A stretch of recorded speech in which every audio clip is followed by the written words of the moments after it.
Hello, everyone, and welcome back to Poetry Surprises. Now, do you ever get those characters in your life that you sort of bump into and they're disquieting?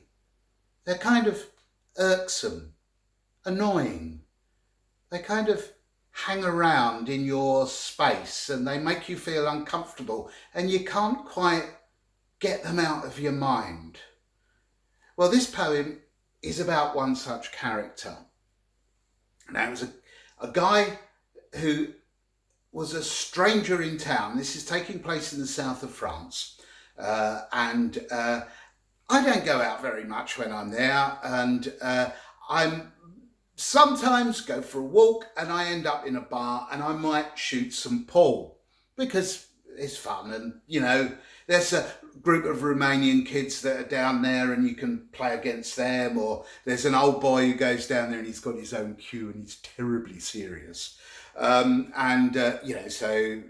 you avoid him. But there was this guy hanging around and he stuck out like a sore thumb. And I thought, he's got to be English. And indeed, he proves to be so. Anyway, I had my euro on the table and I'm having a glass of rouge and it's my turn, so I start playing. And he must have gathered somehow that I was English too, and he was obviously looking for a bit of company, which I really didn't feel too happy with. Anyway, here's the story. I like poems that sort of tell a story and that involve characters. But see what you make of this. It's called An English Officer. He sidles up, grabs a cue, and makes his presence felt.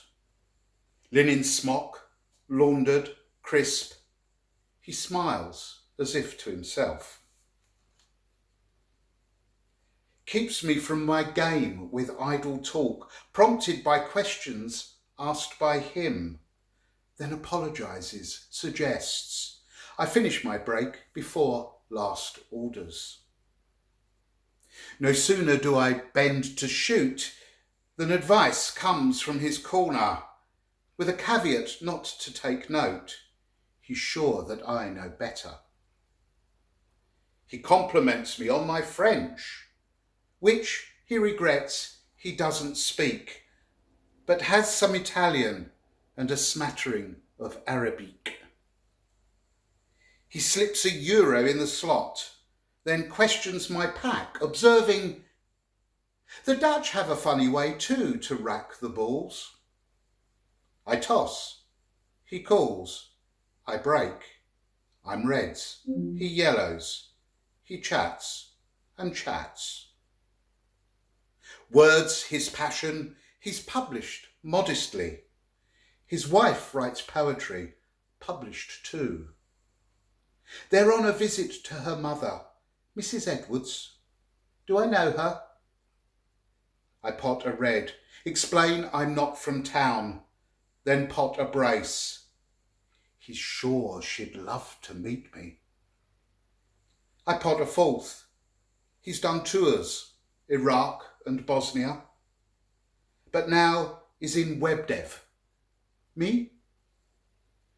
Do I write copy? Quelle coincidence!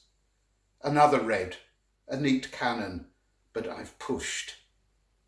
Keep it quiet, best play safe. Hibiscus tea is good for Delhi belly, he reveals, as he bends to shoot, but declares a foul. I suggest he ignores. It's just a game. He can't.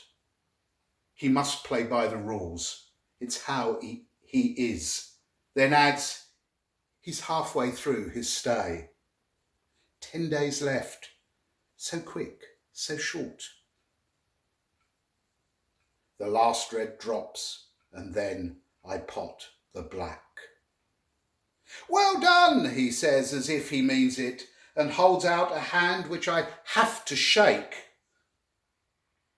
I settle my tab and order the loser a half on me, then say goodbye. Thank you so much. He shakes again and beams a smile. I set off in the summer evening's heat, away from the house of Mrs. Edwards, and wonder if such a woman exists, and if the last half hour was real, with the occasional look over my shoulder as the village lights recede along with the village bell.